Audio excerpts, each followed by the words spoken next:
Alhamdulillah nahmaduhu wa nasta'inuhu wa nastaghfiruhu wa nu'minu bihi wa natawakkalu alayhi wa na'udzu bihi min shururi anfusina wa min sayyiati a'malina man yahdihillahu fala mudilla lahu wa man yudlil fala hadiya lahu wa asyhadu an la ilaha illallah wahdahu la syarika lahu أحد صمدا لم يلد ولم يولد ولم يكن له كفوا أحد وأشهد أن سيدنا ونبينا ومولانا محمدا عبده ورسوله صلى الله تعالى عليه وعلى آله وصحبه وبارك وسلم تسليما كثيرا كثيرا قال الله سبحانه وتعالى أعوذ بالله من الشيطان الرجيم بسم الله الرحمن الرحيم المؤمنين والمؤمنات بعضهم أولياء بعض يأمرون بالمعروف وينهون عن المنكر ويقيمون الصلاة ويؤتون الزكاة ويطيعون الله ورسوله أولئك سيرحمهم الله. وقال عليه الصلاة والسلام الدنيا متاع وخير المتاع المرأة الصالحة. صدق الله العظيم وصدق الشهيد. فستذكرون ما أقول لكم wa ufawwidu amri ila Allah innallaha basirun bil ibad. Alhamdulillah, hadirin alim ulama yang dimuliakan Allah SWT, mohon maaf tadi dijalankan besar musyawarah. Sebenarnya tuan-tuan banyak lebih pantas di sini sebenarnya. Tapi dalam besar musyawarah segala sesuatu telah ditentukan Allah Subhanahu wa taala. Mudah-mudahan sama-sama kita diterima amal kita hari ini. Hadirin yang mulia, Allah Subhanahu wa taala ciptakan manusia berpasang-pasangan. Ada laki-laki, ada perempuan. Laki-laki dan perempuan hal yang mulia diciptakan ada satu maksud yang agung, yaitu untuk menyembah Allah Subhanahu wa taala, berbakti kepada Allah Subhanahu wa taala. Maka sebagaimana ayat tadi dibacakan di awal bahwa mukmin dan mukminat saling tolong menolong dalam mentaati Allah Subhanahu wa taala. Mengajak kepada kebaikan, mencegah kepada kemungkaran, mendirikan salat, mendirikan zakat, mentaati Allah Subhanahu wa taala.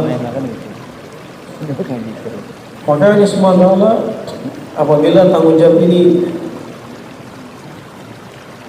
ditunaikan dengan sempurna, laki-laki dan perempuan, Allah berjanji man amila shalihan min dzakarin aw unsa wa huwa mu'min falanujinnahu hayatan thayyibah wa naj'al ajran bi ahsani ma kanu ya'malun. Laki-laki dan perempuan yang beramal soleh, maka akan berikan kepada mereka hayatan thayyibah, kehidupan yang terbaik. Karena jenama biasa dimakan ya amal. Karena ulama nanti ketika dia kembali ke akhirat Allah akan berikan tempat yang istimewa. Maknanya hal yang mulia, laki-laki dan perempuan yang beramal soleh, menaikkan tanggung jawabnya, maka Allah SWT akan berikan kehidupan yang terbaik di dunia dan juga kehidupan yang terbaik di akhirat. Maka dalam kerja dakwah hadis Rasulullah,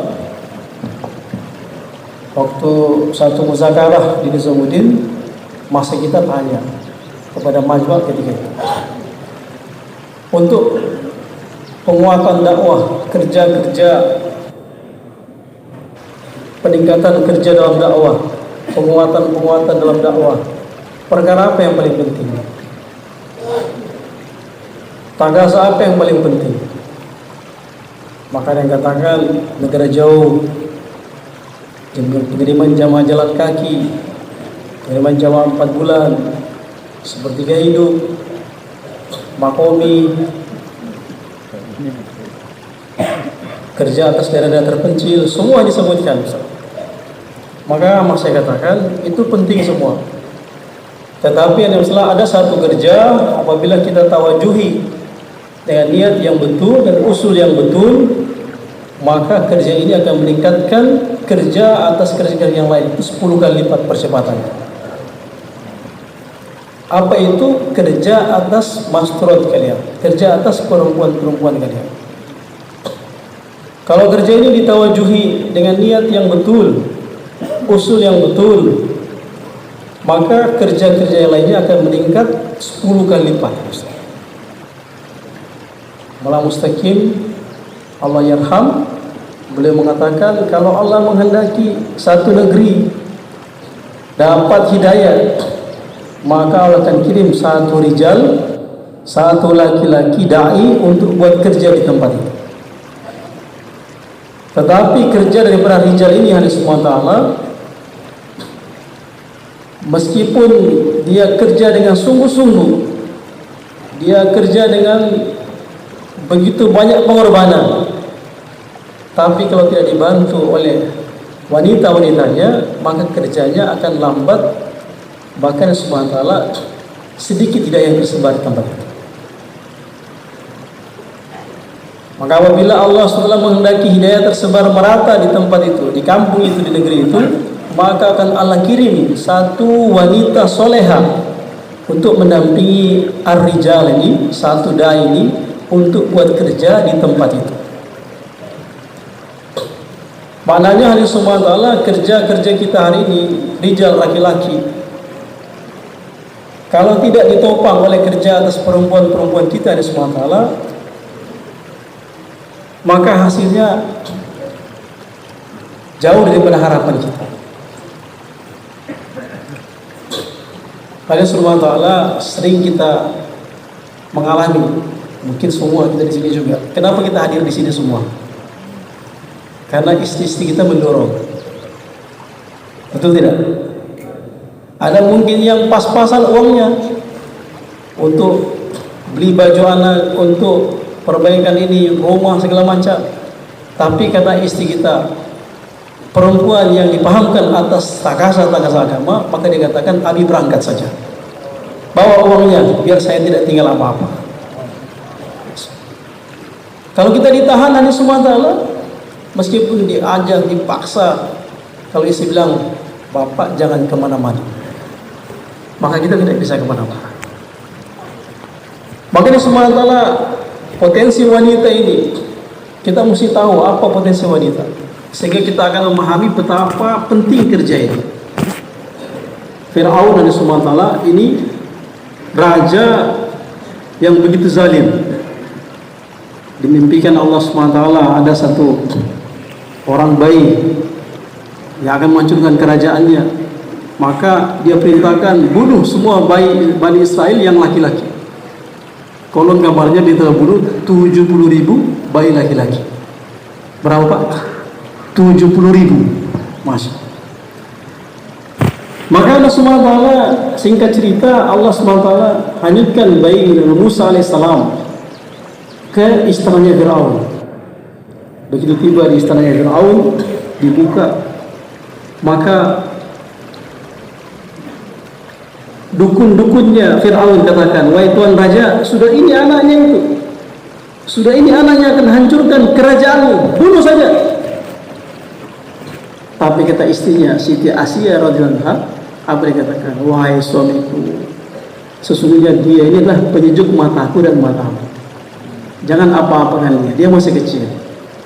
Meskipun kata masa kita, Fir'aun hakul yakin ini bayi yang akan hancurkan kerajaannya, tapi dengan bujukan istrinya tercinta, ini Fir'aun tidak bisa bikin apa-apa. Biasanya laki-laki itu kuat, tapi di rumah sama istrinya lemah. Itu sudah satu potensi wanita yang luar biasa. Kemudian subhanallah, wanita ini punya hati yang Allah sukai, hati yang lembut. Dan boleh dikatakan hati yang lembut itu doanya makbul. Hati seorang yang lembut itu doanya makbul. Maka wanita ini kalau ditarbiyat hatinya dalam takasa-takasa agama, takasa-takasa intiku lima hobi, dengan doa-doanya yang makbul, kira-kira bagaimana percepatan kerja di tempat kita itu? Allah Subhanahu wa taala. Kemudian wanita ini kalau punya keinginan pasti terlaksana. Tetangga beli kulkas, dia bilang sama suaminya, "Kang, minggu depan kita mesti ada kulkas ya." Itu kesungguhan wanita kalau sudah punya niat, laki-laki tidak bisa tahan. Dan komitmen seorang wanita selalu lebih kuat daripada laki-laki. Dikatakan ketika baginda Nabi Agung Sayyidina Muhammad SAW Mustafa wafat, banyak laki-laki murtad, tapi satu wanita tidak ada yang murtad. Kekuatannya wanita itu. Allah Subhanahu wa taala. Kemudian wanita ini punya daya tarik yang luar biasa. Coba lihat di mana-mana iklan sekarang itu, meskipun tidak ada hubungan dengan wanita, ada saja hubungan dibikin hubungan Audi dengan wanita, mobil dengan wanita. Kenapa? Kayak daya tarik. Kalau ada iklan itu laki-laki, orang kurang tertarik. Laki-laki seganteng bagaimanapun jalan di pasar, orang tidak terlalu tertarik. Kalau wanita buka aurat jalan di pasar, rambutnya terurai, banyak laki-laki langsung hancur imannya. Daya tariknya, pengaruhnya luar biasa. Wanita itu kuat mempengaruhi, baik pembicaraannya, sikapnya. Kita sering ada dengar bayan taskil, sampai taskilnya ke langit. Di taskil, siapa siap? Siap. Saya pulang ke rumah, kata istri, "Pak, jangan kemana-mana, hutang belum dibayar." Wah, kita tidak bisa bikin apa-apa. Hanya Subhanahu wa taala. Maka potensi-potensi ini Subhanahu wa taala kalau ditarbiyat dalam kerja-kerja agama, maka begitu luar biasa pengaruh yang akan dapat. Dan Subhanahu wa taala, wanita-wanita di zaman dahulu yang dijadikan sebagai patokan standar masa kita menceritakan ada 6 wanita yang dijadikan standar bagaimana target kita untuk menjadikan istri kita seperti itu. Yang pertama, bagaimana istri kita targetkan jadi seorang da'iyah sebagaimana Siti Khadijah Kubra radhiyallahu. Apa itu da'iyah? Da'iyah ini bukan calo, bukan calo. Kalau calo itu silakan abang keluar, tapi ATM tinggal, isi dulu kulkas, beras 2 goli turun, baru abang keluar, biar 4 bulan silakan, tapi bekal itu. Tapi kalau wanita da'iyah, dia akan korbankan haknya sebagai wanita, sebagai istri, untuk bisa menyempurnakan takasa agama. Dia akan tanya, "Bi, kenapa belum berangkat?" "Mau berangkat, Bi, tapi tidak cukup tafakur." "Oh, tidak cukup, tunggu sebentar." Dia masuk ke kamarnya, bawa bungkusan, dia kasih, "Bi, ini warisan ibu, gelang emas, jual, kan hasilnya pakai untuk keluar 4 bulan. Terus kamu bagaimana?" "Saya ada Allah." Allah. Hanya subhanallah. Da'iyah adalah wanita yang mengorbankan haknya untuk bisa menyempurnakan takasa-takasa dakwah. Sebagai Siti Khadijah radhiyallahu anha, dikatakan kekayaannya Siti Khadijah radhiyallahu anha kalau dibandingkan dengan kekayaannya orang-orang Quraisy, Mekah Quraisy ketika itu di satu timbangan kekayaannya Siti Khadijah, satu timbangan kekayaannya orang Mekah, maka kekayaannya Siti Khadijah lebih banyak. Kalau ada 10 kafilah yang dagang ke Syam, maka 8 rombongan itu punyanya Siti Khadijah. Tetapi seluruh hartanya Siti Khadijah habis dibelanjakan di jalan Allah SWT untuk menolong takasa-takasa agama, sampai dikatakan ketika wafat Sayyidatina Khadijatul Kubra radhiyallahu anha pakai baju tambalannya 9. Kalau pakai baju tambalan 9, berarti sudah tidak ada baju lagi. Kalau ada baju diganti, ada robek diganti. Tapi 9 tambalan, dan itu sesuatu tambalannya dari kulit. Saking sudah tidak punya apa-apa lagi. Hanya seperti itu. Bagailah ketika Futuh Mekah, baginda Nabi SAW masih kita katakan Ketika masuk Futuh Mekah, maka beliau langsung ke Hujun, kuburnya istrinya tercinta Siti Khadijah radhiyallahu anha. Maka ditancapkan bendera di makamnya Siti Khadijah, seakan-akan Nabi SAW bersabda, wahai istriku, sebab pengorbanan kamulah bendera ini tertancap sekarang di Mekah. Sebab pengorbanan engkaulah, maka Mekah terbuka hari ini. Tidak ia hanya semata. Bagaimana haknya sebagai istri untuk dinafkahi, untuk ditemani, untuk diayomi, untuk dilindungi, dia siap korbankan. Habib pergi saja, sudah takasa, sudah nisa pergi. Terus anak-anak dengan kamu, takasa lebih penting, pergi. Dan dia siap korbankan apa saja. Gelang kecintaannya, cincin kecintaannya, warisan orang tuanya, dia siap korbankan. Untuk apa? Menyempurnakan takasa-takasa dakwah. Kata Bayi Mustaq, Allah yarham, beliau katakan, kalau kalian ingin punya istri yang punya sifat da'iyah seperti begini, jagalah nisab-nisabnya. Yang kedua adalah wanita muta'alimah, sebagaimana Siti Aisyah radhiyallahu anha, Ummul Mukminin. Dikatakan Siti Aisyah radhiyallahu anha ini kerisauannya menjaga ilmu sabda Nabi, hadis-hadis dari Nabi SAW. Dan dikatakan hadis dari Siti Aisyah radhiyallahu anha ini hadis-hadis yang begitu krusial, yang begitu urgent, begitu penting. Kalau hadis dari Siti Aisyah radhiyallahu anha tidak ada, maka Islam ini berubah. Maka untuk menjaga hadis ini, beliau telah minta saudara-saudara perempuannya untuk menyusui anak-anak dari kalangan Muhajirin Ansor yang baru lahir di Madinah. Sehingga apa nih SWT, anak-anak itu jadi murid susuan dia. Dia mengajarkan hadis tanpa hijab. Sehingga dari tangannya Siti Aisyah radhiyallahu anha lahir ulama-ulama muhadis besar. Hadis-hadis muhadisin besar lahir daripada tangan Siti Aisyah radhiyallahu anha. Punya fikir kepada ilmu agama. Punya fikir bagaimana ilmu agama bisa terjaga sampai hari kiamat.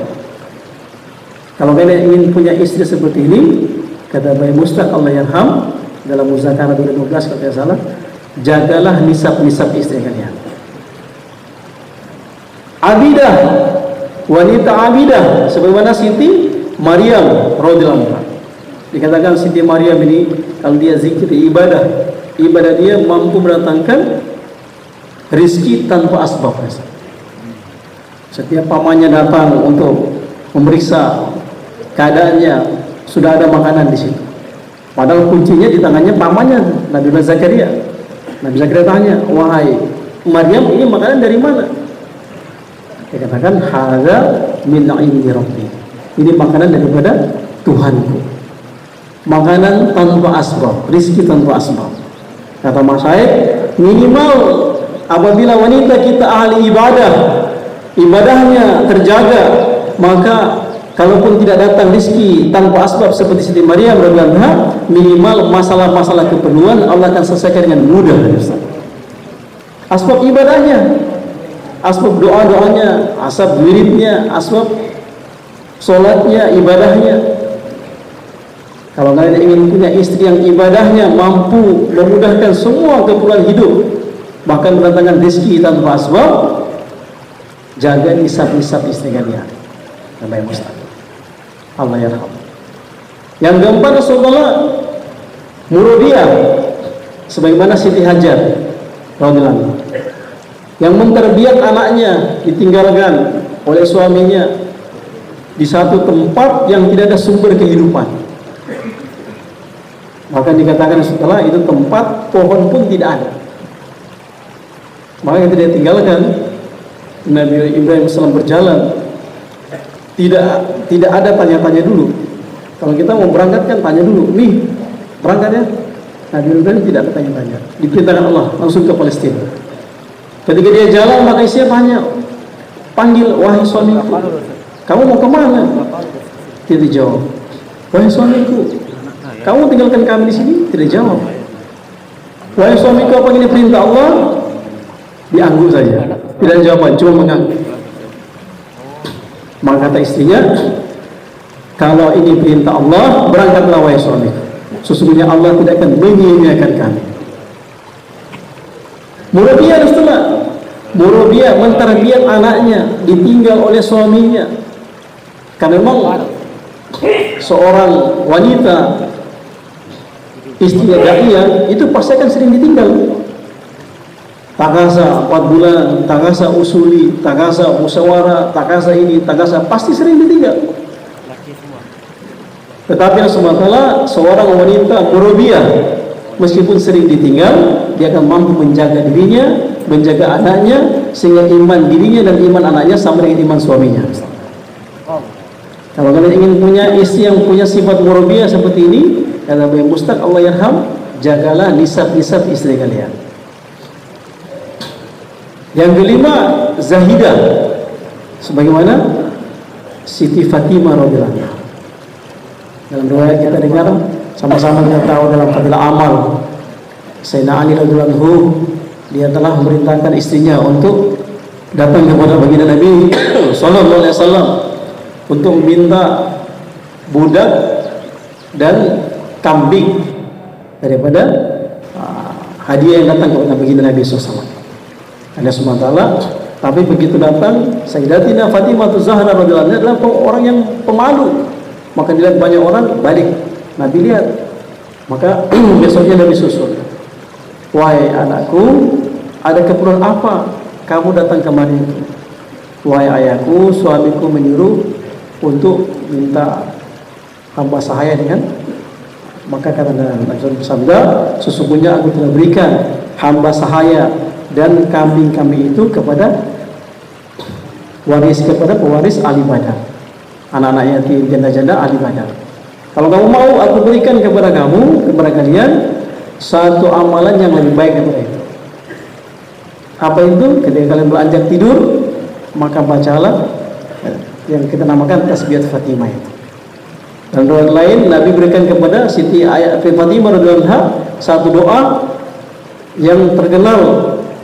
Kalau kita baca itu, masya Allah, doa kita insya Allah makbul. Ya awwalal awwalin, ya akhirul akhirin, ya dzal qudratil matin, wa ya rahimal masakin, wa ya arhamar rahim.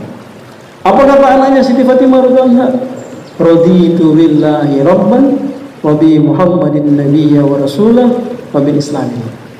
Datang dengan datang untuk meminta benda-benda dunia, tapi bapaknya Sayyidina Rasulullah SAW memberikan amal akhirat, ridho anis. Kira-kira kita sekarang bagaimana? Istri minta beras, kita kasih amalan. Bi, sudah habis beras. Begini nih, ada amalan supaya terjaga dari lapar, baca surat Yasin. Kira-kira istri kita bagaimana? Yasin. Tidak ada beras, mau Yasin. Tapi kalau kalian ingin punya istri yang punya sifat zahidah seperti ini, ya subhanallah, tahu mana keperluan hidup, mana maksud hidup, kata Bapak Mustaq Allah yarham, jagalah nisab-nisab istri kalian. Kemudian yang kelima, yang keenam, zahidah, khadimat, sebagaimana Siti Asiyah radhiyallahu anha, mantan istrinya Fir'aun. Dikatakan subhanallah, ini Siti Asiyah, khadimat itu bukan babu yang hanya melayani suaminya, makan, tempat tidur, bukan cuma itu. Tapi wanita khadimat itu adalah wanita yang melayani hati suaminya dengan sikapnya, dengan permintaannya, hati suaminya itu yang dihikmat. Ada kalanya wanita-wanita istri itu dia masak buat kita, masakan enak, tapi matanya bikin sakit hati, pandangannya, sikapnya.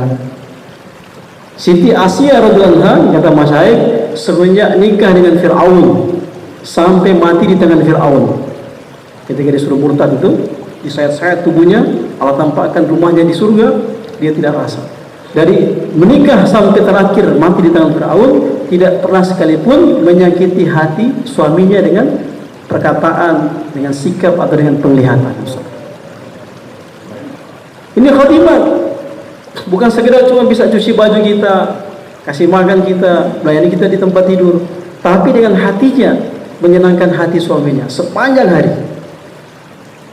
Maka kalau kalian ingin dapatkan sifat sebagai Siti Asia radhiyallahu khadimah, kata Bayi Mustaq Allah yarham, jagalah nisab-nisab istri kalian. Dan subhanallah, kemudian apabila kalian menjaga nisab-nisab istri kalian, Allah akan berikan istidad. Kata Bayi Mustaq Allah yarham, Allah akan berikan istidad, kemampuan kepada kalian untuk sambut takaza alam. Apa takaza alam? Negara jauh, IPB, Intiqoli, Makomi, pulau terpencil, apa saja takaza. Takaza istimaiyah, takaza infirodi, semua takaza. Allah akan berikan kalian istidad, kemampuan. Yang berikan kemampuan siapa? Allah. Kalau Allah yang kasih kemampuan, ada yang kurang kira-kira? Tidak. Allah kasih kemampuan istidad kepada kalian dan istri kalian sambut takaza alam. Sehingga kalau kita dengar ada orang sambut takaza ini, sambut takaza ini, ada sebetulnya. Kalau kita mau teliti, itu peran istrinya luar biasa. Peran istrinya pasti luar biasa. Maka kalau kalian ingin punya keistimewaan seperti itu, diberikan istidad oleh Allah untuk sambut takaza alam, kata Bayi Mustaq, jagalah nisab-nisab istri kalian. Kemudian yang berikutnya, apabila kalian jaga nisab-nisab istri kalian, maka Allah SWT akan berikan istri kalian punya saham. Kalian dan istri kalian punya saham tersebar hidayah di seluruh alam sampai hari kiamat. Nanti hari kiamat itu diulangkan, sebab si fulan dengan si fulan menjaga nisab-nisabnya, satu negeri di Afrika masuk Islam. Dengan sebab si fulan fulana berangkat tetap, meskipun banyak masalah, tapi dia berangkat menjaga nisabnya 15 hari, maka satu kampung di Cina masuk Islam. Itu hidayah akan Allah SWT jadikan tersebar di seluruh alam dengan sebab kita menjaga nisab-nisabnya istri kita itu. Nah sekarang nisab-nisab istri itu apa saja? Pertama, di rumah kita sholat, di makomi kita penting menjaga nisab yang paling utama, nisab sholat di awal waktu mereka. Bagaimana kita kondisikan istri-istri kita itu sholat 5 waktu tidak putus, tidak masbuk. Maka kita kondisikan bagaimana istri kita itu bisa menjaga sholat di awal waktu. Jangan sibukkan dia, sudah azan suruh bikin kopi, sudah azan suruh ini dan suruh itu. Maka menjaga. Kalau kita lihat orang jaga gawang itu, ambil sedikit tamzilan, orang jaga gawang itu di sepak bola itu orang jaga gawang di luar garis atau di dalam gawang? Di luar gawang atau di dalam gawang? Di luar gawang. Kalau dia jaga itu di garis saja pasti jebol. Apalagi dia jaga di dalam, ya pasti gol. Maka menjaga itu di luar garis. Maka menjaga daripada nisab istri kita itu, yang pertama menjaga sholat mereka di waktu. Maka kita usahakan, kita kondisikan 5 menit, 10 menit sebelum azan dikumandangkan, dia sudah duduk di tempat sholatnya. Jangan disibukkan dengan apa-apa. Jangan disibukkan suruh masak, suruh bikin kopi, suruh ini, suruh ini, segala macam. Kemudian jaga nisab taklim hariannya. Ada satu orang datang kepada mas Hadrat, saya sudah doa sama istri saya doa kepadanya, tahajud, saya usahakan, ikram macam-macam, saya macam-macam. Tapi istri saya masih belum mau terlibat dalam dakwah, belum mau ikut dakwah. Maka masih kita katakan, bagaimana taklim rumah kamu? Ini katakan kadang-kadang saya buat, kadang-kadang saya tidak buat. Maka kata mas yang zalim bukan istri kamu, kamu yang zalim. Taklim rumah itu adalah pintu masuknya agama di rumah kamu. Pintu masuknya agama di rumah kamu. Kalau kamu buat taklim rumah, maka agama akan masuk di rumah kamu, akan masuk dalam kehidupan istri kamu, anak kamu. Kalau kamu tinggalkan taklim rumah, maka kamu seperti menutup pintu masuknya agama ke dalam rumah kamu. Maka mulai sekarang jaga taklim rumah kamu. Maka taklim rumah itu bukan perkara biasa. Fadilahnya kalau kita buat taklim rumah, Allah akan datang sakinah, ketenangan. Kenapa hari ini rumah kita pulang istri marah-marah, anak membangkang, suami gampang emosi? Kenapa? Taklim rumah tidak beres saja. Taklim rumahnya SWT ini sangat perkara yang paling penting. Kalau kita buat taklim rumah dengan istiqomah, bagus-bagus, lebih bagus tempatnya itu istiqomah, waktunya istiqomah. Untuk awal-awal kalau kita taklim mungkin awal-awal mungkin 15 menit. Tapi kalau sudah karbon 4 bulan 40 hari, setengah jam lah. Sekarang kita diarahkan oleh masa kita untuk buat taklim rumah dengan 5 amal. Dengan 5 amal. Ada halakat tajwid. Jadi pertama kita baca dulu 1-2 hadis tentang halakat Quran, tentang fadilah Al-Quran. Kemudian kita buat halakat tajwid. Kemudian setelah itu taklim tadi, muzakarah sifat, kemudian ada tasbih. Nah, tasbih ini yang semua adalah bagaimana semua anggota keluarga bisa terlibat. Anak-anak kita yang sudah agak balik, musyawarahkan sekali-sekali bagian tasbih. Ini masih kita katakan supaya apa? Supaya anak kita mulai usia dini ada fikir kepada fikir agama. Kalau dia fikir bagaimana tasbih bapaknya, setelah non sifat dia muzakarah sifat, kemudian tasbih. Bapak kapan nisabnya bapak? 40 hari. Insyaallah bulan Mei.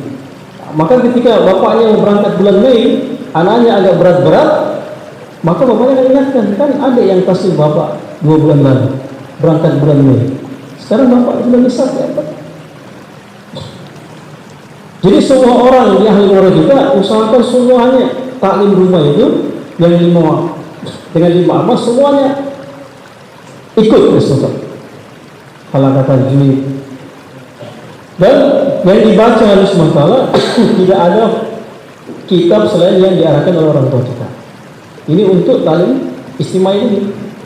Kalau istri kita alimah, masya Allah. Suami kita alimah, bisa juga di sela-sela waktu tertentu kita baca sama-sama.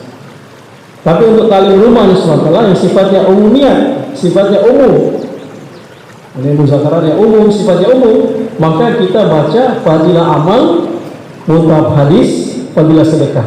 Kalau dekat haji dengan fadilah haji. Muntab hadis itu 1 hari, besoknya fadilah amal dan fadilah sedekah. Kalau dekat-dekat haji 1-2 bulan sebelum musim haji, maka kita baca fadilah haji. Maka kita baca dan membaca taklim semua istri kita dengan adab yang sempurna. Maka masih katakan Allah, kalau kita duduk dalam taklim tidak dengan adab, maka nur ihtisab tidak masuk di hati kita. Kenapa penting masukkan nur ihtisab dalam hati kita? Nur kalau Allah, nur sabda Rasul itu masukkan di hati kita. Cuma dengan satu cara, duduk dengan tawajuh, adab sunnah, iftirash dalam taklim pada. Kalau kita duduk asal-asalan sambil main HP, maka nurnya tidak masuk dari kita. Lafaznya kita hafal, tapi nurnya kita tidak masuk. Kalau nurnya tidak masuk, maka lafaznya kita hafal, tapi susah kita untuk amal. Hadis Ustaz Al-Fatihah itu beliau katakan, salah satu sifat dalamnya solatnya sahabat sehingga mampu menjadi qudratullah adalah mereka punya sifat ihtisab. Sifat ihtisab ini mendapatkannya cuma dari satu cara, yaitu duduk dalam taklim fadail dengan adab yang sempurna. Mata ketemu mata, jangan lihat bibirnya, lihat matanya. Kalau istri yang baca baru pulang 40 hari, lihat bibir merah, dan jadi baca taklim.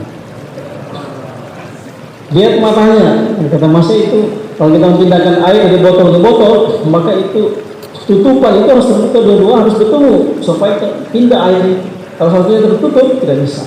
Jadi lihat mata istri kita. Karena semua Allah muzakarah sifat. Muzakarah sifat ini penting sekali untuk bagaimana istri kita belajar dakwah. Sehingga ketika dia mau keluar 3 hari, 4 hari, 4 bulan, dia sudah terlatih di rumahnya untuk muzakarah sifat. Karena kata Masya juga, kalau kita baca muntab hadis, hendaklah ketika kita baca muntab hadis, maka usahakan hadis yang sedang muntab itu kita hafal minimal 1 ketika kita baca muntab hadis. Supaya ketika muzakarah dalam sifat, maka minimal 1 hadis bertambah dalam setiap sifat yang kita muzakarah. Jangan dari dulu man syahida Allah Sampai sekarang itu cuman hadis itu saja. Man ahya sunnati faqad ahabbani. Terus sudah 10 tahun dalam dakwah. Bagaimana setiap hadis dalam hadis itu masalah kita hafal minimal satu. Kemudian kita langsung muzakarakan di muzakaran sifat supaya ingat maksudnya. Dan dalam hadis itu banyak hadis-hadis yang luar biasa. Fadilah-fadilahnya luar biasa. Bacaan-bacaan mazmum, wirid-wirid. Hadirnya masalah itu kemarin ditanya waktu musim corona. Hadirat, doa corona itu apa? Ada nggak doa corona? Kata dia, semua doanya mazmum itu doa corona. Jadi meskipun doa masuk WC itu doa corona. Doa makan itu doa corona. Ada jamaah yang bergerak di Sulawesi bagian itu. Begitu masuk kampung ada orang yang datang. Ustaz, tolong Ustaz, istri saya melahirkan, tolong didoakan. Maka dia baca doanya karena baru keluar mantan preman, yang dapat cuma doa masuk WC. Allahumma inna a'udzubika minal khubuthi wal khaba'ith. Dikasih, begitu diminumkan lancar melahirkannya. Langsung nusro itu banyak saya. Padahal doa masuk WC. Maka penting sekali bagaimana mengungkapkan di situ, kita dulu tawajuh, dengarkan, ada hadis-hadis, ada wirid-wirid yang luar biasa itu. Penting sekali tentang akhlak di situ, tentang dakwah, fadilah-fadilahnya. Kalau kita sungguh-sungguh dengar di salat, maka akan mudah kita untuk taskin. Kemudian subhanallah taskin kita tadi itu semuanya usahakan pernah taskin. Kemudian musyawarah. Nah, musyawarah besok yang baca taklim siapa, besok yang muzakara siapa. Ini penting. Nah, kalau kita musyawarah juga boleh musyawarah. Dek, sekarang usul musyawarah kita makan apa besok? Pak suka makan tahu. Yang satu suka makan sayur kangkung. Yang satu suka makan lontong, sholawat. Bikin gaduh-gaduh dulu. Jadi murah, dengan musyawarah semua akan jadi berkah, akan menjadi murah. Maka penting musyawarah, terutama musyawarah tentang takasa-takasa dakwah. Itu penting kita musyawarah.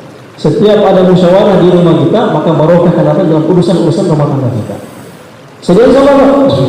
Kemudian Allah, bagaimana di rumah kita setelah taklim rumah kita kuatkan yang SWT, maka kita berpikir bawa istri kita untuk berpikir bagaimana ada taklim mingguan mahala di tempat kita. Taklim mingguan mahala itu kata Mas Haid sama dengan malam sabda jadinya laki-laki. Kalau laki-laki datang asar sampai isyraq, ruhani itu insya Allah kuat selama 1 minggu karena ada suasana dalam masjid menjadi. Maka istri-istri kita datang 1,5 jam atau 2 jam dalam taklim mingguan mahala masrur, ruhaninya sama dengan laki-laki datang asar sampai isyraq malam sabda jam. Maka penting kita berpikir bagaimana di tempat kita itu ada taklim mingguan mahala masrur. Jadi masih kita katakan dulu ketika di Mekah rumah Al-Arqam dan Al-Arqam begitu banyak ujian, fitnah, kesusahan-kesusahan yang dialami oleh orang-orang Mekah, tetapi bisa ditepis oleh mereka. Kenapa? Karena ada taklim tada'i bersama Nabi di rumah Arqam dan Al-Arqam. Maka adanya taklim di rumah kita terutama di kompleks kita itu, maka akan memberikan semangat kepada istri-istri di sekitar kompleks kita itu, ibu-ibu di sekitar kompleks kita, supaya apa? Supaya bisa menangis macam-macam fitnah yang datang dalam kehidupannya. Ikram kepada mereka. Bagaimana kita pikirkan ada taklim mingguan mahala di tempat kita. Syaratnya sekarang dimudahkan Allah SWT. Ufiyaku kemarin musyawarah terakhir 2017 sudah katakan syaratnya untuk buat taklim mingguan mahala masyarakat itu kalau dulu 3 pasang. Satu pasang pernah 10 hari ke atas dan 10 hari atau 3 hari, 2 pasang yang lainnya di 10 hari atau 3 hari atau 3 hari dulunya boleh. Tapi sekarang 2 pasang pun boleh. Dengan syarat 2 pasang itu sudah pernah keluar 10 hari ke atas. Maka boleh buat taklim mingguan mahala. Karena apabila di tempat kita itu ada misalnya sudah 6 pasang yang 10 hari ke atas, maka segera kita berpikir untuk memekarkan taklim mingguan mahala masyarakat kita. Jangan kita ikut terus, ibu-ibu itu senang kumpul. Kalau dia kumpul, Masya Allah, ceritanya tidak akan putus-putus itu. Malam mustaqim, Allah Yarham dikatakan ketika naik bus di depannya itu 2 wanita bercerita selama 3 jam mereka tidak berhenti bercerita. Kekuatan wanita itu bercerita itu luar biasa. Maka bagaimana kalau sudah ada 6 pasang 10 hari ke atas, atau sudah munasib untuk bikin 2, 3 taklim bulan mahala, maka segera dibenarkan. Jangan ditunggu-tunggu. Itu pertama juga untuk supaya potensi istri kita itu tergali, dan juga supaya akan ada banyak jaringan-jaringan hidayah di sekitar daripada mahala kita. Mahala itu bukan masjid. Mahala itu kumpulan 20 sampai 25 rumah, itu namanya mahala. Jadi kalau satu masjid itu ada 100 rumah, maka sebaiknya itu di situ ada minimal 4 taklim bulan mahala masyarakat. Satu utara, satu selatan, satu, dan dimusyawarahkan di mahala itu. Ada yang mengatakan bagaimana kalau belum bisa terpenuhi syarat-syaratnya. Masa kita setelah mengatakan asas kerja masyarakat ini adalah takwa. Asasnya adalah kehati-hatian. Termasuk kehati-hatian itu adalah kita melihat kondisi di tempat kita itu. Kalau misalnya syarat belum terpenuhi, kemudian kita buat di situ di Surabaya, dan itu menimbulkan perkara-perkara yang kita tidak harapkan, maka hendaknya tempat itu cepat-cepat kita pikirkan bagaimana bisa lebih persyaratannya. Misalnya di situ baru satu pasang 40 hari, yang lainnya belum ada. Maka kita buat di situ taklim bulan mahala masyarakat. Silakan kita buat Bismillah. Tetapi kata masa kita, ciri-ciri taklim bulan mahala itu hidup, tanda-tanda atau indikasi hidupnya taklim bulan mahala masyarakat, maka setiap datang di saf, laki-lakinya perempuannya keluar dari semata. Itu ciri-cirinya. Jadi kalau sudah setahun di situ tidak keluar jamaah masyarakat, laki-laki tertahan di safnya, berarti taklim bulan mahala masyarakat ada yang salah di situ. Maka kita perlu perbaiki, karena kerja atas masyarakat ini ada perlu dengan kehati-hatian. Makanya semua ta'ala bagaimana betul-betul kita pikirkan kalau memang di situ ada kemaslahatan untuk dibuat taklim bulan mahala masyarakat, maka silakan kita buat. Tapi ingat, kita target di situ, orang di situ, ahbab di situ, suami istrinya bagaimana segera menyempurnakan daripada syarat-syarat yang diharapkan oleh masing-masing kita. Oleh Allah taklim bulan mahala masyarakat juga di situ tempat kita mentafakut wanita-wanita untuk keluar dari semata. Kalau laki-lakinya kan tidak tafakut di markas, laki-laki datang di markas ditafakut. Oh, ini orang ini. Nah, wanitanya hendaknya kita tafakut, yaitu di taklim bulan mahala masyarakat. Pernah kejadian di satu tempat, lalu ini laki-lakinya sudah tafakut di markas. Ini kejadian asli nih. Perempuannya itu datang taklim bulan mahala, dia bilang mau keluar masyarakat. Ini teman-temannya tahu suaminya dia keluar 40 hari. Bagaimana suaminya dia keluar 40 hari? Dia mau keluar masyarakat, dan laki-lakinya sudah di markas katanya. Dia sudah hampir jebol itu. Ternyata laki-laki ini bukan suaminya. Jadi pentingnya kita mentafakut wanita-wanita itu di taklim bulan mahala masyarakat. Paling bagus dari taklim bulan mahala masyarakat itu di situ bisa keluar jamaah sempurna. Bahkan sekarang ini Mufti Yaqub sudah katakan dalam taklim bulan mahala masyarakat bisa kita tasfir kes orang keluar 3 hari. Bisa kita tasfir kes. Jadi semua ta'ala apabila di satu tempat kita sudah banyak masyarakat sudah 10 hari ke atas, atau sekarang dipermudah lagi 3 hari minimal 3 kali, sudah 3 kali, suaminya sudah pernah 40 hari, maka menasib dia untuk berangkat 15 hari. Kalau kurang lebih sudah ada 10 pasang di tempat itu, maka kita buat jur masturat. Jur masturat ini adalah minimalnya 1 tahun 2 kali, itu minimalnya. Tapi bukan berarti coba 2 kali itu kita buat jur masturat, tidak. Kalau di India sana itu bukan 1 tahun. Kadang-kadang ada jur masturatnya per mahala, ada jur masturatnya per halaka. Bahkan tiap bulan mereka itu ada jur masturat untuk jamaah-jamaah itu baru itu.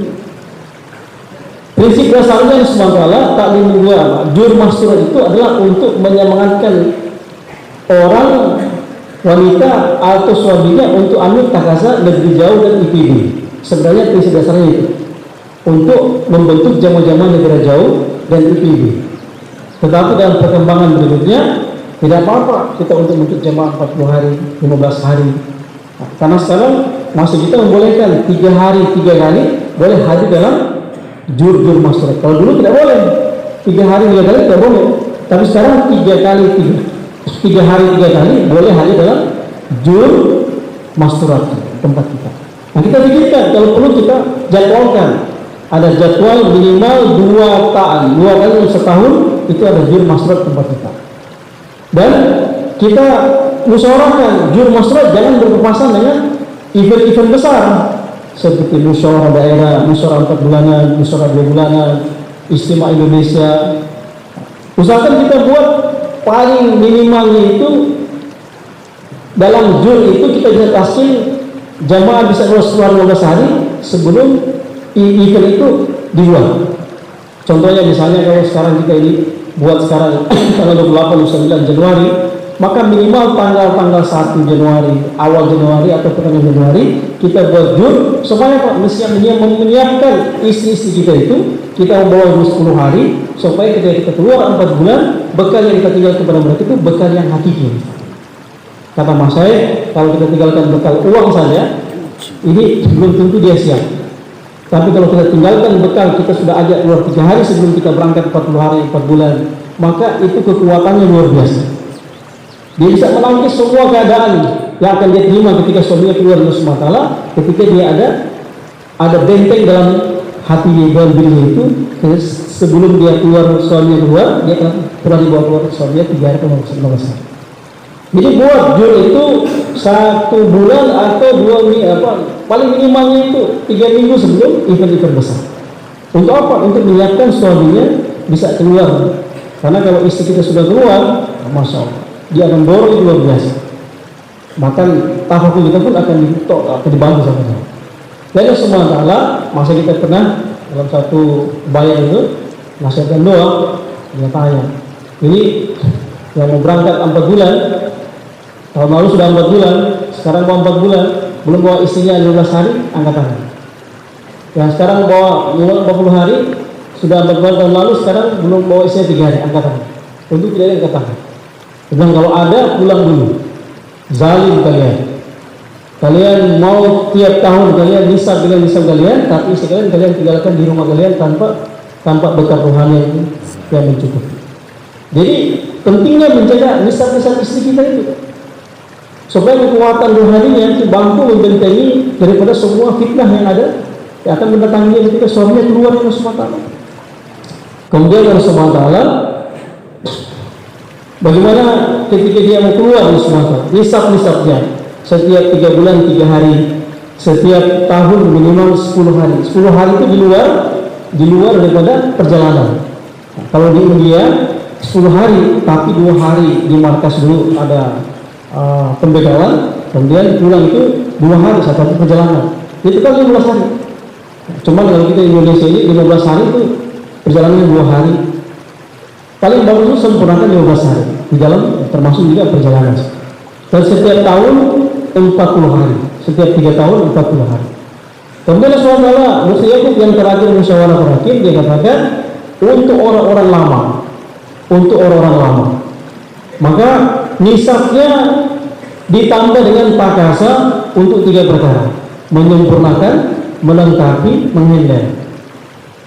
Menyempurnakan, sudah ada yang menghandle, jamalnya sudah 4 pasang, tapi ambil ini rasa-rasa kurang bisa untuk menghandle sendiri, maka boleh tegaskan untuk menyempurnakan jamaah tersebut.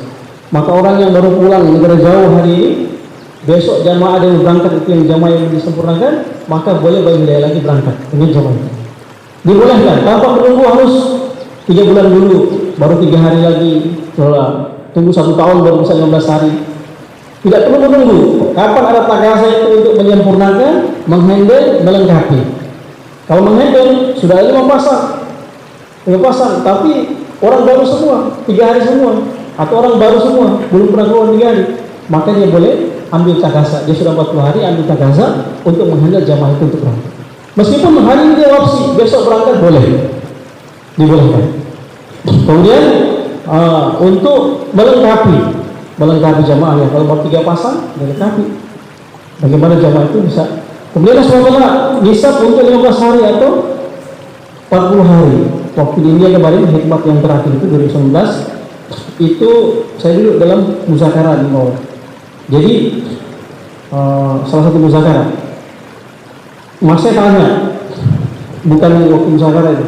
Jadi mas saya tanya, kamu di satu mahala itu, satu tempat itu berapa hari di situ? 2 hari. Bahkan kata mas saya 2 hari. Bagaimana kamu bisa membentuk tali menjadi mahala kalau cuma 2 hari? Padahal target daripada jamaah Masurat itu selain membentuk jamaah cash, juga bagaimana menghidupkan tali-tali membuat mahala di tempat yang kalian datangi. Syaratnya kalau kalian datangi di tempat itu, di situ sudah ada 3 pasangnya 3 hari dan sudah ada yang munasib untuk keluar 10 hari, maka boleh kalian ikutkan di jamaah kalian.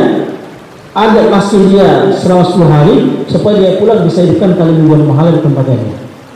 Bahkan dia katakan di satu mahala kalau perlu kamu satu mahala 10 hari di situ, 15 hari di situ, sampai taklim dan mahala hidup di situ baru kalian pindah kepada mahala lain. Kenapa? Karena target untuk jamaah keluar Masurat selain untuk bentuk jamaah cash juga untuk menghidupkan taklim dan mahala di tempat yang kalian datangi. Bisa dipahami sahabat? Kalau Rasulullah Ta'ala untuk jamaah 40 hari, kalau kita bergerak jamaah 40 hari satu tempat, ada tasilan seperti tadi itu bentuk nama kali bulan malam Masurat harus ada 10 hari, boleh ditempelkan di jemaah kita. Karena ada putusan ini di Indonesia tidak boleh ditempel. Padahal Rasulullah masa kita di zaman itu jamaahnya kadang-kadang dibelah, kadang-kadang ditempel. Saya tidak tahu bagaimana, dari mana mereka dari. Yang pasti Rasulullah jamaah 40 hari boleh ditempel jamaahnya. Kemudian Rasulullah Ta'ala ketika ditempel jamaah itu, maka bagaimana ada kalanya kita bermahala jumlah jamaah. Masih kita masalah jumlah jamaah. Sepanjang syariat tidak dilanggar, maka tertib itu boleh kita musyawarah dengan musyawarah yang ketat. Contohnya jamaah kita bergerak ada 7 pasang. Yang terakhir ini kan kita 6 pasang, ada 7 pasang.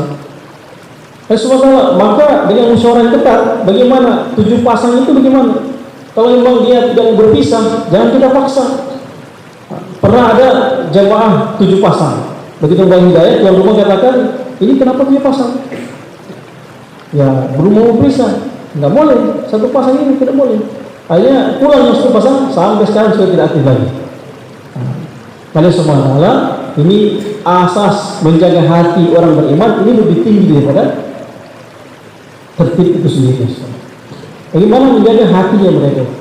Jadi kalau memang kondisinya memang seperti itu tidak apa-apa. Karena putusan 6 pasang ini sebenarnya waktu Musyawarah Indonesia tahun 2013 kalau tidak salah, itu masih tanya kepada suruh-suruh kita. Di Indonesia rumahnya kecil-kecil besar-besar. Kalau di India itu saya keluar di Mysore, yang musuh itu sampai 300 orang. Rumahnya panjang, besar-besar. Mysore itu kalau kita ini kota Jogja, kota kerajaan. Rumahnya besar-besar. Kata orang tua kita, rumahnya bisa kecil-kecil. Ya kalau begitu maksimal 6 pasang. Tapi itu bukan harga mati.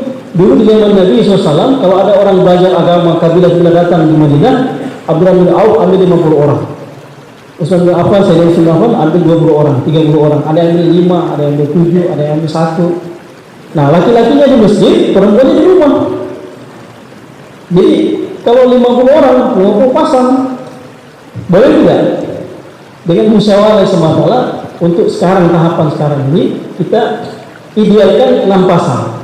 Tetapi kalau ada keterpaksaan, misalnya itu ada orang yang tidak mau dipisah, maka jangan dipaksakan, jalan saja dipasang. Cuman cari rumah-rumah yang agak luas. Tetapi Rasulullah syarat rumah 5 jamaah surah sekarang, Mufti Yaqub katakan syaratnya cuma 2. Tidak ada syarat ketiga, cuma 2. Yang pertama, di rumah situ tidak ada laki-laki balik selama jamaah ada di tempat itu. Kalau ada, maka laki-laki itu diminta untuk pindah.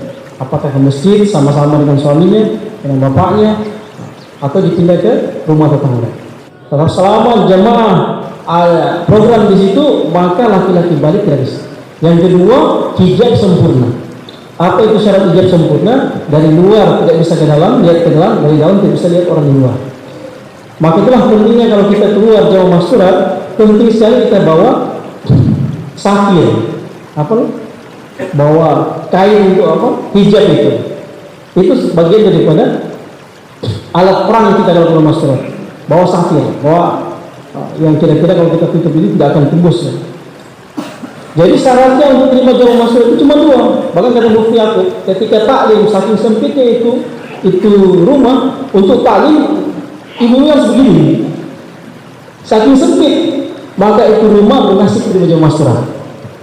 Terbuat dari kardus kah rumahnya, terbuat daripada jerami kah rumahnya, terbuat daripada beton kah rumahnya, terbuat daripada apapun. Selama rumah itu memenuhi dua syarat tadi, laki-laki tidak di situ, hijabnya terjaga, maka itu rumah munasib terima jamaah masyurat. Seperti itu. Kemudian untuk daerah terpencil yang sulit kan 5 perkara ini yang juga jadi syarat kita dalam masyarakat ini yang diperketat.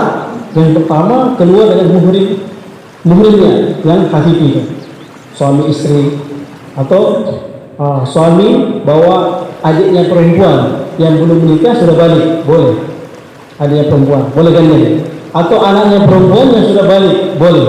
Tapi gandengan ini dibawa pudanya sempurna sama dengan istrinya. Tapi kalau adik perempuan istri tidak boleh, ipar tidak boleh. Tapi kalau adiknya perempuan laki-laki boleh, ibunya boleh, mertuanya boleh, sepanjang mereka sudah tidak punya suami lagi, sudah janda. Maka boleh bawa gandengan. Anak-anak tidak boleh dibawa. Kenapa disebut anak-anak tidak boleh dibawa? Karena ketika program dia khawatir akan mengganggu daripada program daripada ibu berikan. Mungkin dia tidak mengganggu jamaah, tapi ibunya akan terganggu dengan adanya anak. Tetapi Rasulullah ada masih kita terang mengatakan ini pun bukan perkara ini terlalu saklek untuk tidak. Kalau memang itu anak itu bisa dikondisikan ketika taklim, dia sama bapaknya dan dia baru pertama kali keluar nih pasangan baru pertama kali belum bisa dengan, maka boleh dibawa untuk pertama kali keluar. Kalau sudah 2 kali atau 3 kali, maka hendaknya betul ditafakur. Musyawarahkan di halaqah bagaimana ada orang yang siap untuk menghandle anaknya itu. Dan menghandle anak-anak yang orang tuanya keluar dari Allah, ini juga pakasan yang penting di makom kita. Karena kebanyakan jamaah-jamaah tidak jadi keluar gara-gara anaknya tidak ada yang mau dititip. Itu tidak. Sudah mau keluar anaknya ada 9, Masya Allah. Ini kan bayi tiap pulang 4 bulan 1 lagi, kalau bulan 1 lagi. Jadi waktu pulang 40 hari 9 anaknya. Bagaimana musyawarahkan? Nah, sudah titip satu di sini, satu di sini, satu di sini, satu di sini. Dan itulah pengorbanan. Justru pengorbanannya berpisah dengan yang kita cintai. Itulah pengorbanan yang Allah SWT pandang dalam kerja ini. Kata Mas Syed, tabligh ini sebenarnya tidak ada amalan khusus. Zikirnya tabligh, oh Masya Allah. Zikir pagi petang orang tabligh. Zikir pagi petang kalau ada besar. Zikir, subhanallah. Baru 10 kali, tasbih sudah jatuh. Tahajud, apalagi tahajud. 2 rakaat saja. Tapi yang Allah pandang dalam kerja tabligh ini adalah orang tabligh itu siap meninggalkan kecintaannya, harapannya untuk berjuangkan agama Allah SWT. Itu yang Allah pandang sama. Jadi ketika seorang wanita, seorang ibu meninggalkan anaknya untuk perkara ini, maka dia akan dapat iman yang mahal. Kata Mas Syed, kenapa iman sahabat itu mahal? Sehingga amal-amal mereka jadi mahal. Karena imannya mahal. Kenapa imannya mahal? Karena korban untuk agama itu yang mahal. Kalau hari ini umat korban yang murah untuk agama. Kalau kita kalau hari Jumat ada celengan lewat itu di saku kita ini ada warna merah, warna biru, warna hijau, coklat, ungu, warna apa gitu. Kalau warna ungu kita hafal. Waktu kita keluar itu, waktu lewat celengannya kita ambil. Tapi jangan dilihat-lihat, acak. Begitu keluar yang warna merah, kita masuk ke celengan atau masuk ke saku yang lain. Rata-rata masuk ke saku yang lain. Kita kasih apa? Yang 2000. Karena kita kasih agama yang murah-murah, maka Allah kasih kita iman yang murah. Amal kita ini imannya, makanya setelah bagaimana kerja-kerja masyarakat ini. Kalau kita buat dengan tertib yang betul, memang tampaknya itu Masya Allah. berpisah dengan anaknya, berpisah dengan kecintaannya. Tapi kalau dibuat yang sungguh-sungguh, maka wanita kita akan dapat iman yang mahal. Kalau imannya mahal, amalnya jadi mahal. Kalau amalnya mahal, maka bisa beli benda-benda dunia, benda-benda akhirat bisa dibeli. Nah, kalau hari ini kita korban yang murah, jangankan benda-benda akhirat, benda yang murah pun di sana tidak bisa dengan sholat kita.